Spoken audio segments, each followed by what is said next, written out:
CPM സംസ്ഥാന secretary MV Govindan നയിക്കുന്ന LDFന്റെ ജാഥയിൽ ഇതര സംസ്ഥാന തൊഴിലാളികളെ രംഗത്തിറക്കി CPM. കണ്ണൂരിൽ പിണറായിയിൽ നടന്ന പരിപാടിയിലാണ് ഇതര സംസ്ഥാന തൊഴിലാളികളെ ഇറക്കിയത്. MV ഗോവിന്ദന്റെ സ്വീകരണ പരിപാടിയിൽ തൊഴിലാളികൾക്ക് മുദ്രാവാക്യം വിളിക്കാനടക്കം പ്രാദേശിക CPM നേതാക്കൾ പറഞ്ഞു കൊടുക്കുന്നുണ്ട്. ഈ വീഡിയോയും പുറത്തു വന്നിട്ടുണ്ട്.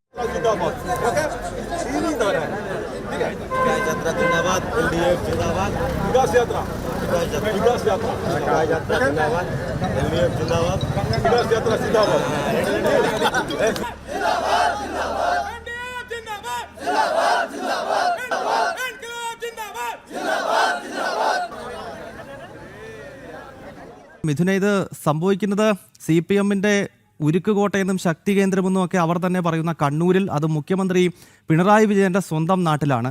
ഇതെന്താണ് സംഭവിച്ചത്? അവിടെ പോലും CPM ഇപ്പോൾ ആളിനെ കിട്ടുന്നില്ല, ബംഗാളികളെ കൂലിക്കിറക്കുകയാണ്.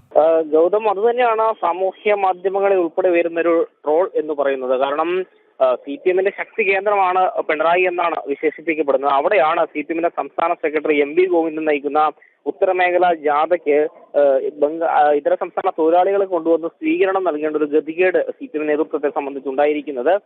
മാത്രമല്ല, അവിടെ കൊണ്ടുവന്ന ആളുകളെ മുദ്രാവാക്യം വിളിക്കാൻ വേണ്ടി CPMന്റെ പ്രാദേശിക നേതാക്കൾ പറഞ്ഞു കൊടുക്കുകയാണ്. അതായത് LDF സിന്ദാബാദ് എന്ന് മുദ്രാവാക്യം വിളിക്കണം, ഇൻക്ലാബ് സിന്ദാബാദ് എന്ന് മുദ്രാവാക്യം വിളിക്കണമെന്ന് ഈ തൊഴിലാളികളോട് പറഞ്ഞു കൊടുക്കുകയാണ്. അവിടെ ഈ പിണറായിയുടെ നാട്ടിൽ എഡ്യൂക്കേഷൻ ഹബിന്റെ വലിയൊരു പദ്ധതി നടക്കുന്നുണ്ട്. അവിടെ പണിയെടുക്കാൻ വന്ന ഇതര സംസ്ഥാന തൊഴിലാളികളെയാണ് ഇത്തരത്തിൽ കൂട്ടിക്കൊണ്ടുവന്ന് ഈ പരിപാടിയിൽ MV ഗോവിന്ദനെ സ്വീകരിക്കുന്നതായി അവർ പൊന്നാടിയിട്ട് സ്വീകരിക്കുകയൊക്കെ ചെയ്യുന്നുണ്ട്. അതായത് മിഥുനെ, പൊതുവെ ഈ ഒരു സംസാരമുണ്ട്, ഈ CPM അടുപ്പിച്ച് കേരളം ഭരിക്കാത്തത് കൊണ്ടാണ് CPM കേരളത്തിൽ ഇല്ലാണ്ടാകാതെ പോകുന്നത് എന്നൊരു പഴഞ്ചൊല്ലുണ്ട്. കാരണം ബംഗാളിലും ത്രിപുരയിലും ഒക്കെ CPM ഈ തുടർച്ചയായി ഭരിച്ചുകൊണ്ട് അവിടെ സംഭവിച്ചത് പാർട്ടി വേരോടെ അവിടെ ഇല്ലാണ്ടായി. ഇതാ ഇപ്പോൾ 10 വർഷം ഭരിച്ചതേ ഉള്ളൂ.